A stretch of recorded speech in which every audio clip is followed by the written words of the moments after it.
So I have no financial interests to declare with respect to this talk. My goal will be to give an overview over factors that go into CEST measurements and MT measurements, and also I will discuss aspects relevant to NOE.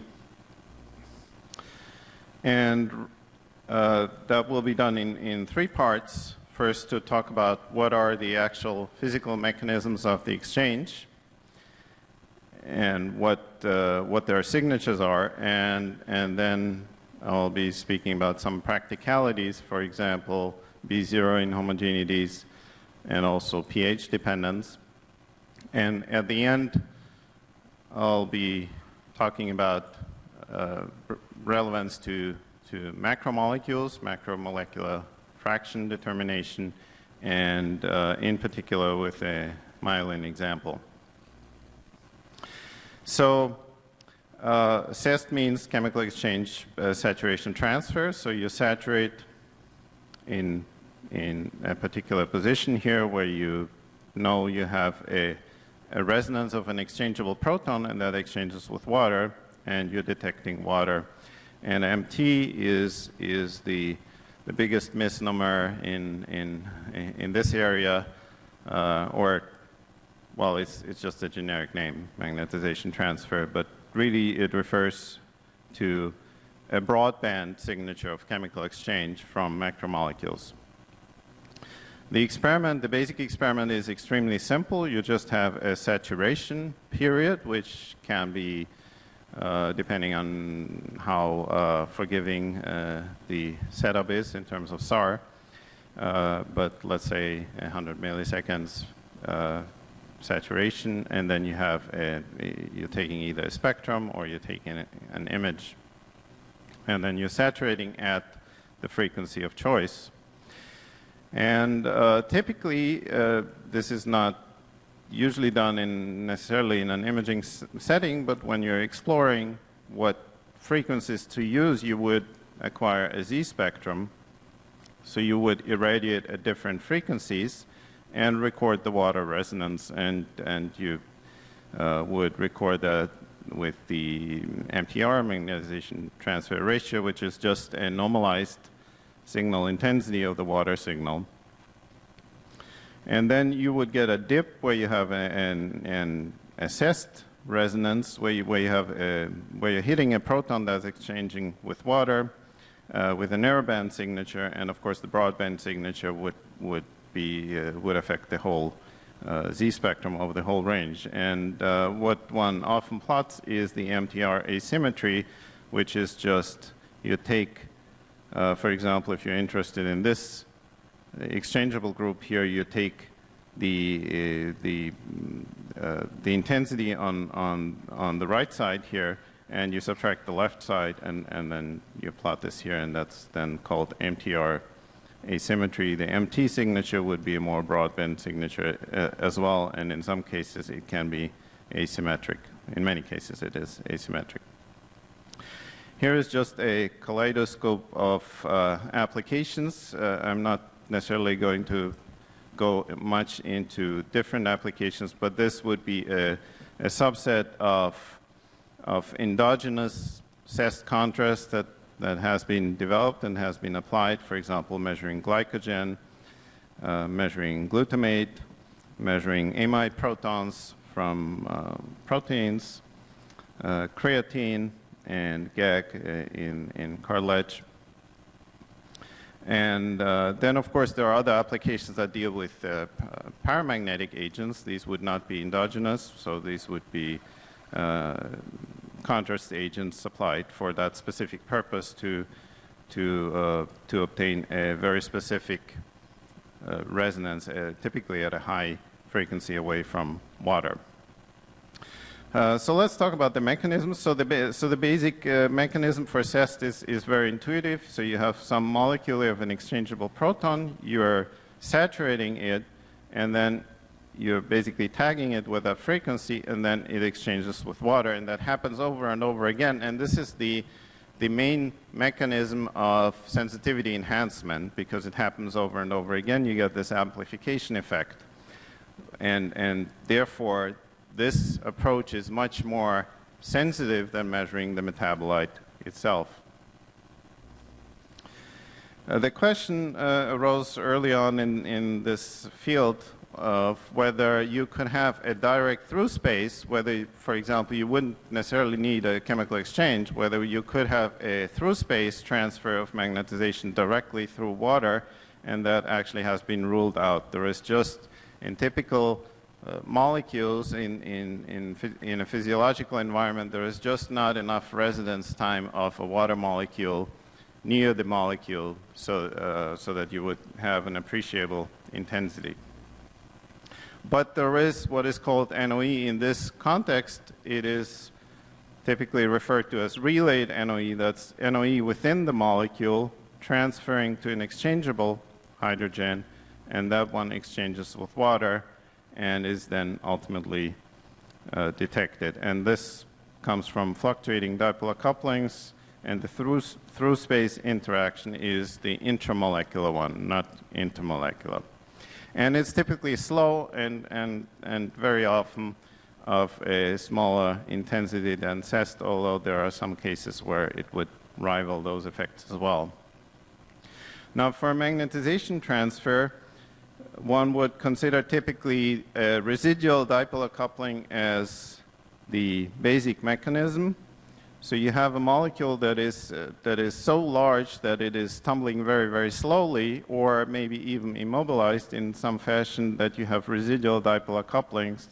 And for that reason, these residual dipolar couplings can act as a transfer mechanism of magnetization from protons, eventually also to another proton that exchanges with water, typically not directly to water again.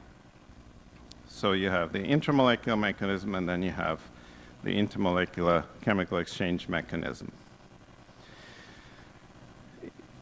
And there is another potential mechanism. If you don't have residual dipolar coupling, if you don't have if you still have isotropic averaging, just very, very slow motion, you could also have a very broad spectral signature.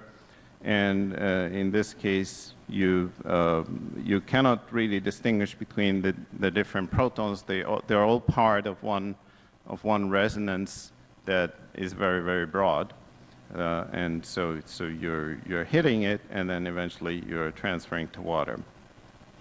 So I want to go very quickly through this diagram that lists the time scales, and it's also going to be uploaded, so maybe we don't need to go through this in detail. But this would classify the different time scales and the different mechanisms. And for example, showing here the MT domain, showing the this would be the NOE domain, which is basically just relayed NOE. There is no fast NOE from small molecules, by the way, which is also good to know. And then that will be the CEST domain. So I believe the slides are available. So no need to go through that in detail here. So typically, the major CEST effects you have left of the water resonance, the major NOE effects you have right of the water. There are some exceptions. For example, there has been found a minus 1.6 ppm CEST site by Zhongliang Zhu. Right of the water, there have been found NOE effects by Maurice Zeiss and Johannes Winchow and Stefan Görker. But overall, this, by and large, this is the separation. On the CEST side, you have hydroxy groups, you have amines and amides. And on the NOE sides, you would have aliphatic protons from which the transfer originates. So you saturate on this site, and then you transfer to an exchangeable site. And by the way, I mentioned this in passing. So there is, in a physiological environment, you can pretty much rule out that you would ever see any NOE from a small molecule. Small molecule would produce a small flexible, a small fast tumbling molecule would produce a positive NOE, and that can be pretty much ruled out because the transfer rates are way too small for these. So if you ever see an NOE, it has to do with a big molecule. So zooming into the CEST region, so we have amines here, for example, glutamate, creatine in proteins and peptides. Then we have amides from protein, from the protein backbone, for example, from glutamine, peptides as well, and then the hydroxy groups, so that would be, for example, GAG, glycogen, glucose, and acetylglucosamine. So one practical issue that is really you have to take care of right away when you're doing CEST studies is B0 inhomogeneity, and then later I'm going to talk about pH dependence. So if this is the Z spectrum, and this is your exchangeable site, and then ideally, or if you knew where the resonances were exactly in each location, then all you needed to do was to acquire one point, really. But you don't, because what you're measuring is maybe here or maybe here, depending on the local magnetic field. So this curve moves around, and then you also don't know where the water is. So there isn't really a good alternative. Whichever technique you're using for avoiding B0 problems, there isn't an alternative to taking many points in the Z spectrum. So the first and I think most common technique is called the Wasser from the Johns Hopkins group, which basically measures the center of the water resonance with low power irradiation prior to a CEST scan. And then you can correct for this on a voxel per voxel basis. Or you could also measure the B0 field, but and correct with other techniques and correct for that. But you will always need to sample your region of interest with a large number of points because you don't know exactly where it's going to be. Another way, which is very popular, is line shape fitting, which basically just means you acquire a bunch of points and then you're fitting either Lorentzians or whatever line shape you think the line should have. But as I said, there is really no alternative to having an overhead to the measurement and measuring many points in the curve. So let's say 10, 16, something like that, preferably more. Lately, most recently, Johnny Winchu found an interesting effect that it's actually very often quite good to do dynamic B0 correction. And the reason for that is that you can have B0 drift due to pulsed field gradients applied. And the drift would induce field changes on the order of a hertz per minute. A hertz is not a lot, but if you're measuring especially GAG CEST or anything that's close to water in hydroxy groups, then this is, it turns out, is a significant shift, and you have to take care of this as well. So for example, these results show the MTR asymmetry at different times after these drifts were induced by field gradients. So basically what this illustrates is that very often it is not too good to apply the Wasser and then have a long CEST run because you might have magnetic field drift in between. So what Johnny was able to show is that if you do a dynamic correction of the magnetic field, that is, you interleave the CEST run with B0 measurements, then you can correct for the data and you get very nicely aligned data. So now on to the pH dependence. Let's start with the hydroxy group, and one can write down these 4 different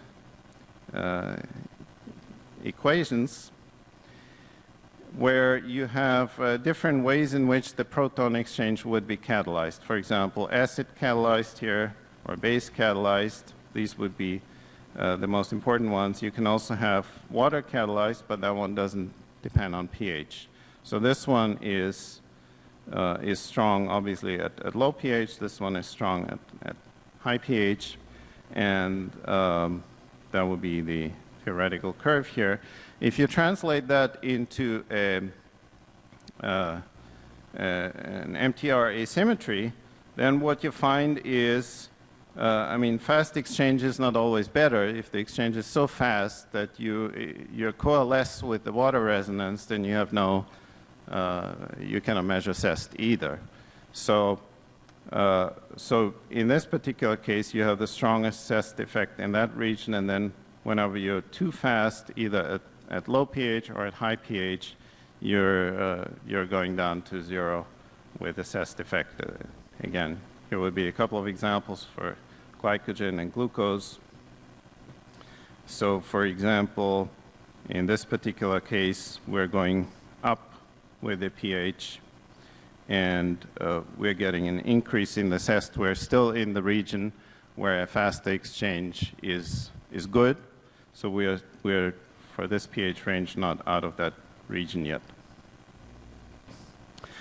For the amine group, you only need to consider 2 major processes, only really the hydroxy catalyzed exchange. There is no acid catalyzed exchange because basically the acid catalyzed would be the reverse reaction of this one, but also this NH2 group cannot really cannot lose a proton. That's the major difference between this one and the hydroxy group.